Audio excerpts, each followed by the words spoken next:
Hello and welcome back to Substream. This video is about the unexpected resurgence of nuclear energy. In recent years, our planet has reached some critical thresholds.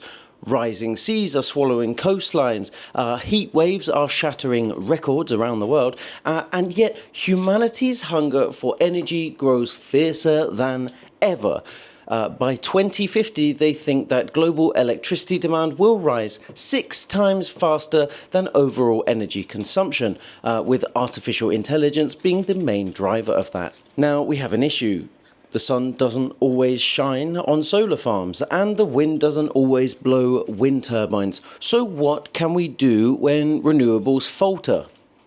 You got it. Nuclear power. So, welcome to the quiet comeback story reshaping our energy future. If you want to give it a fancy name, we can call it the nuclear renaissance. Let's go. Of course, solar would not have any problems on a wonderful, beautiful day like this. But there are other factors that have pushed a once, let's say, controversial industry into its biggest comeback since World War II. There are 3 main drivers that I want to walk you through. The first of which, call it driver number 1, is the climate imperative. It means that survival mode must be activated. There is an ongoing energy crisis, and nuclear, surprisingly, some of you may not agree, is a clean energy source. It avoids about 6 billion tons of CO2 every year when you compare it with coal. Now, we know coal is perhaps the most unclean energy source. So that 6 billion tons of CO2 is a massive difference. Now, you probably don't just want to believe it from me, so I went and got information and direct quotes from Faith Birol. He's the director of the International Energy Agency. I guess you could say he's the world expert on this stuff. And he says that the increased demand for electricity is arguably the biggest factor in the push for nuclear energy, including growing demand for air conditioning as the Earth gets hotter, and artificial intelligence data centers, which have huge demand, as we've covered in previous videos. Now, Birol says in the age of strong electricity demand growth, countries are moving forward to make nuclear part of the power generation mix again. Actually, let's cut to a video of him explaining that. Today, I can confirm that nuclear is making a comeback, a strong comeback. This year, 2025, we expect global nuclear electricity generation will be the highest in the history. As we speak now, 70 gigawatts of nuclear power plants in more than 15 countries are under construction. We have never seen such a big amount of the construction of nuclear power plants in the last 3 decades. And third, maybe the small modular reactors are making inroads in many countries.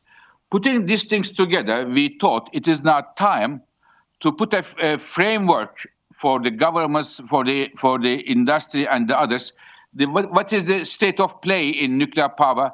What are the challenges in front of us, and who is doing what? Now, Birol also goes on to mention Italy, Japan, Sweden, and other countries that are showing renewed interest in nuclear energy after previous opposition, right? The mentality, the ideas, it's all changing.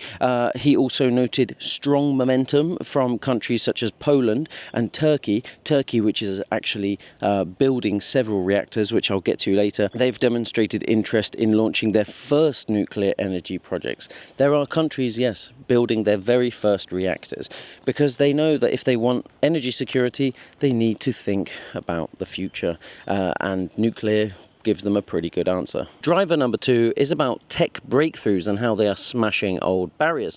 Now, modular reactor units, or small modular reactor units, are being snapped together like Lego in factories after being transported by truck. It used to be the case that you had to build one gigantic nuclear reactor in one place. That's not the case. You can now build them modular pieces by pieces and just, plug them together into the grid, and it takes takes months rather than decades. And it's actually China and South Korea who lead this like modular reactor charge, as opposed to traditional countries that build the giant reactors, and they just take so many years. Now, I will come back to this later, but on average, nuclear reactor builds in China and South Korea take 8 years less than in the West, than particularly in the US and the EU. Now, if you want a pretty good case study of this modular style building of nuclear reactors, then go look at NuScale's Oregon project. There's a lot of information about this. They're one of the few Western nuclear projects that are using the modular approach, and they believe that in the US that can cut construction times by half. There's also another project called Helion, and they are aiming for grid-ready fusion reactors by the late 30s, so about 15 years from now. One last thing to mention on this driver, this technological breakthrough, for people who are worried about nuclear reactor meltdowns, technology has come so far. So things like Chernobyl they don't happen anymore, because new reactors are built to shut down safely, even if all the power and coolant fails. They just can't blow up like they used to, right? Chernobyl made everything change. And that brings me on to driver number 3, the political winds shift post-Ukraine, right?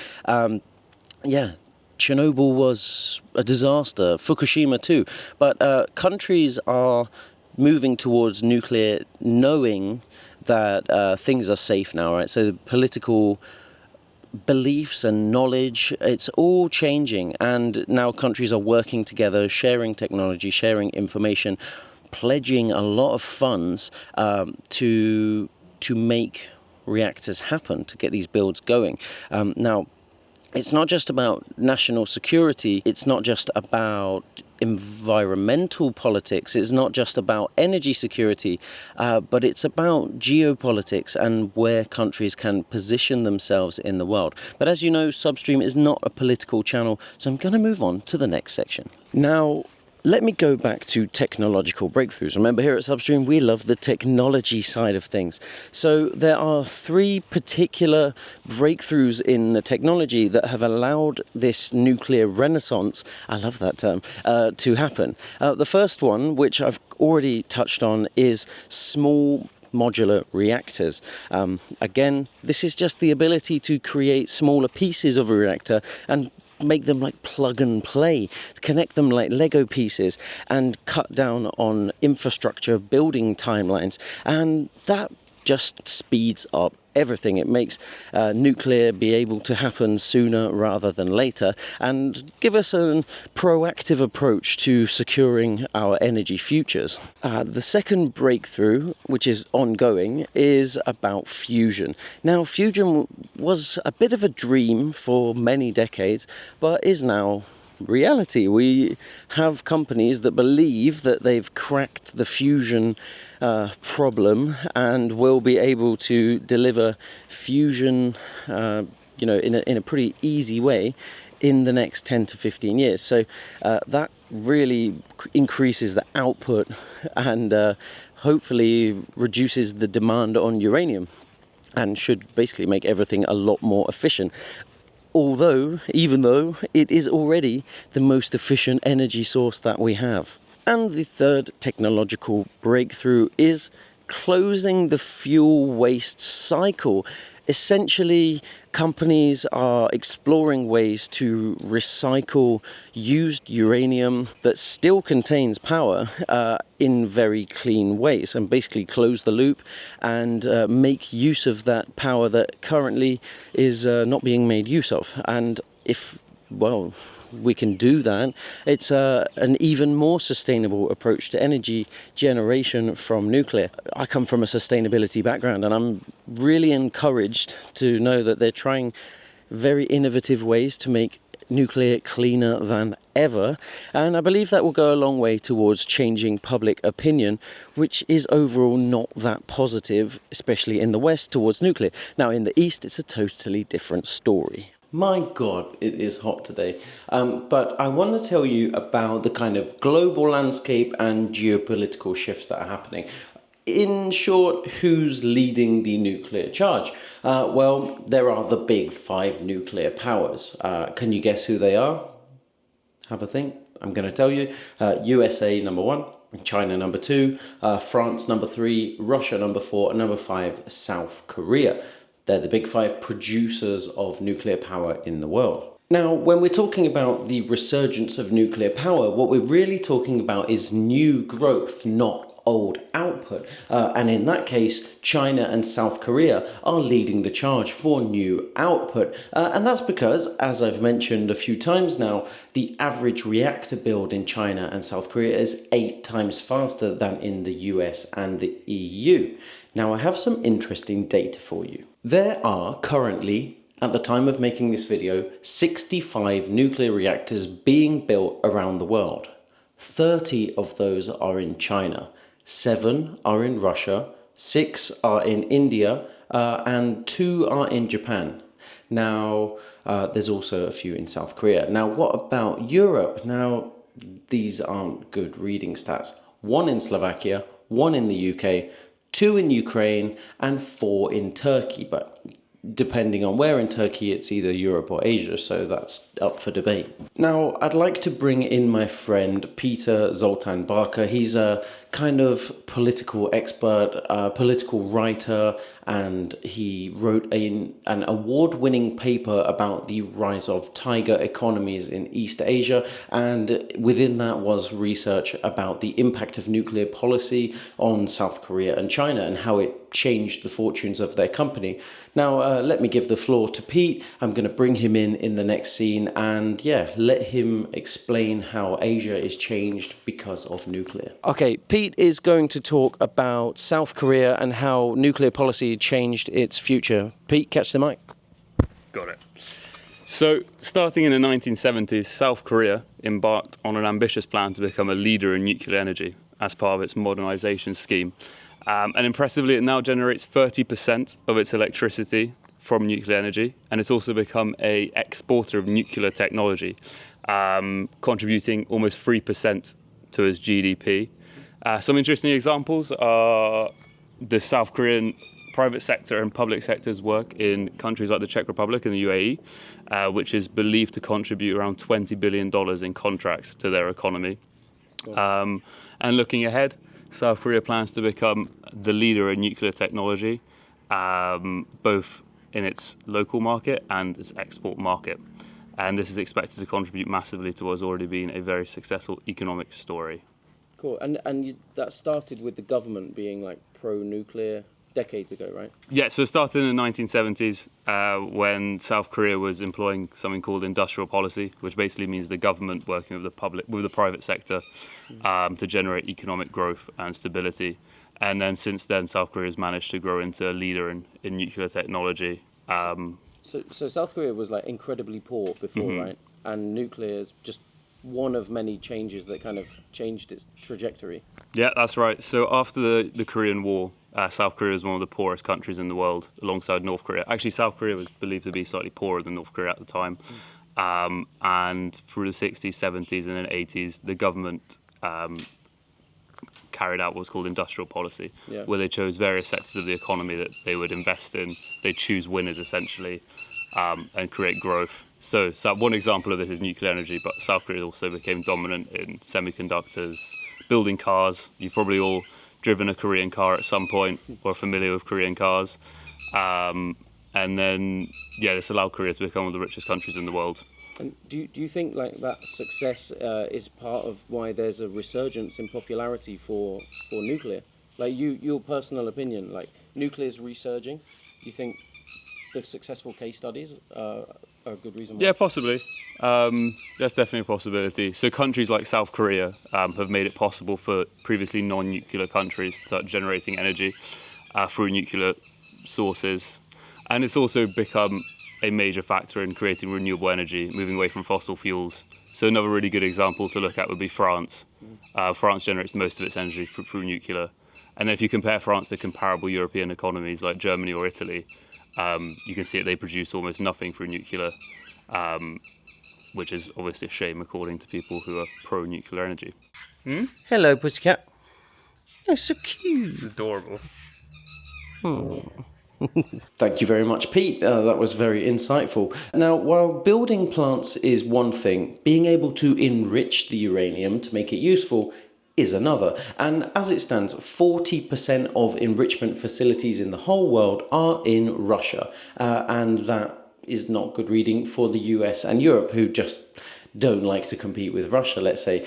So they're investing right now in enrichment facilities, hoping to diversify enrichment tech in the West. I've just come to this beautiful cafe to record the next section, and it's abandoned. It's the start of low season, so we've got a wonderful spot here. But back to the point, it's nuclear's future now depends on overcoming a few challenges, right? Mainly cost barriers and public perception. But I'm going to give you three kind of big challenges that it needs to overcome. And just a reminder, I say this with no political motivation. I'm just coming from a technological and scientific position on this. Nuclear, again, is the best source of energy that we have at this moment on planet Earth with our current knowledge and technology. So what are the big challenges? Well, number one, high upfront costs, right? Building reactors is not cheap work. It's incredibly expensive. And now we see the demand from big tech, especially AI, increasing.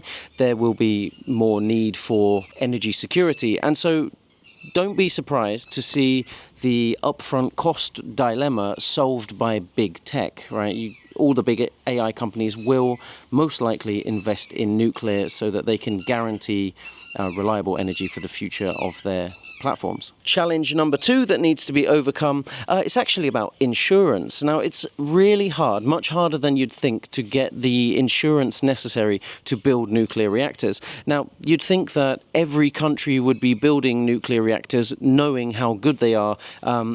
But actually, if a country's government is not pro-nuclear, then it's incredibly difficult for private or public sector nuclear projects to get any backing. And so often insurance is a hurdle and just stops the project at stage one.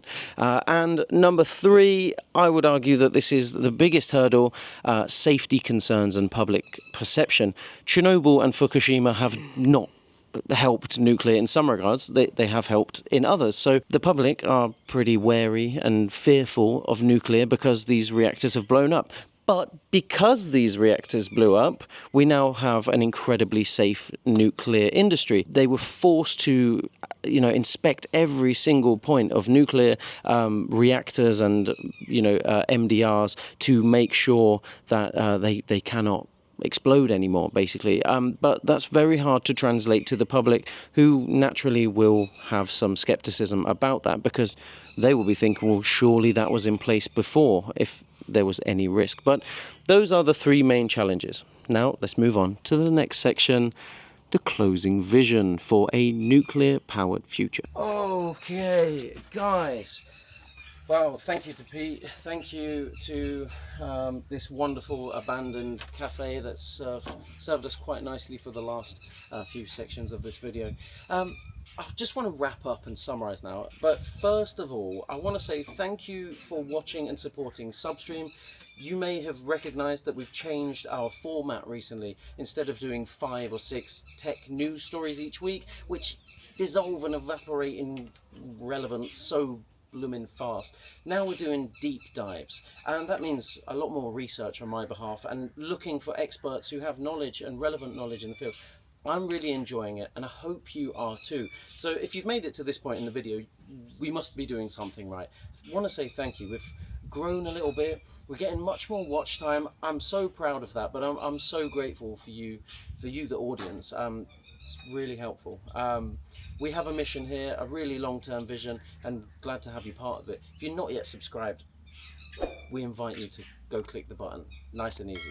Now, let me tie everything together about nuclear. Basically, if the stats are right, if the narratives are correct, if the data is true, then in the next 15 years, with all of these small and medium-sized reactors and modular reactors being built, the experts believe that 8% of the world's energy capacity will be nuclear in 15 years. It's not huge, but it's pretty good. And when you add renewables to that, you know, and modular, the whole makeup of energy, it's quite impressive, and that number is only going to grow.